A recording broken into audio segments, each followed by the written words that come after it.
Hey, good morning, God's people. Welcome to the Ministry Podcast. This is your host, Marco, coming to you from the Gulf Coast. I am actually out here at Quintana Beach, sitting on the sand, mobile podcasting from from my car, and I got the window open. I don't know how well if you can hear the water, hearing the waves behind me, but it's a good day. It's a beautiful day, and I'm out here waiting in between jobs for another ship to come in, and I wanted to bring to you another episode and talk to you a little bit about Solomon. This morning, I started reading in First Kings for my daily devotional, and one of the chapters that I've read, like I said, in the mornings, I do my devotions and read generally 2 to 4 chapters depending on what my devotion says for the 1 year Bible.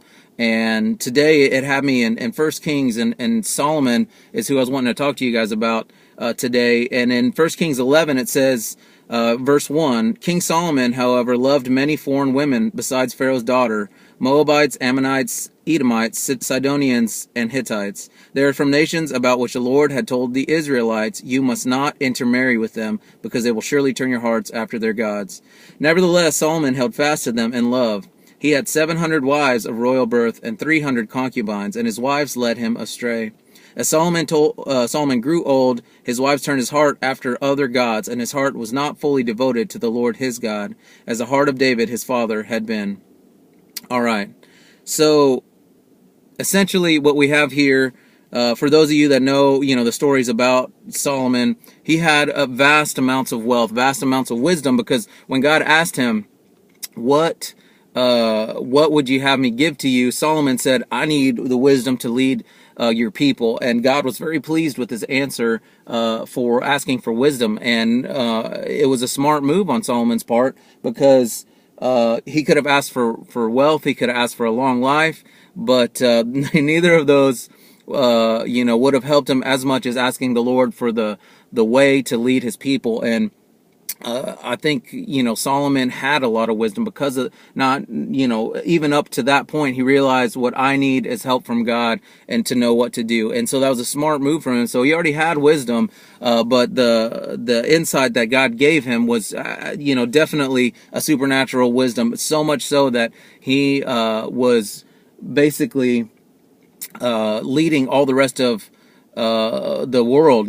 People were coming to him asking for his wisdom and asking for his help, and he would give it to them. The last chapter I read was about the queen of I believe it's Sheba that visited him, and just was amazed at how much wisdom he had. She said that she didn't even believe, and what she heard wasn't even as extravagant as what she had found and seen him, and once she had witnessed what his kingdom was, and how God had blessed him and the wisdom that he had. So he had a lot to lean on.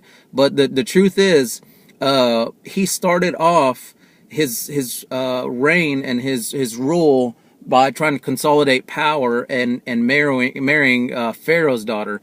And we know that the Israelites were in Egypt before, and that Egypt basically put in their hearts idols. And Egypt encouraged idolatry. And when they were in the desert and they were free from Egypt, they still struggled with idolatry. And that's one of the reasons that God asked them not to intermarry with other cultures. And Solomon went really the other way on that and totally married from other places. And part of it was to consolidate power. And now, if he was in an earthly kingdom, just like any other kingdom, that would be a smart move on his part. That would be wisdom that's seen as secular wisdom. But in God's eyes, he was not using the order or the directions that God had given him, and so it led him astray. And I want to encourage you guys that anything that you do that isn't what God is leading you to do can have the same effect, that it can lead your heart away from the Lord. And his wives led him astray. It says in verse 3, his wives led him astray.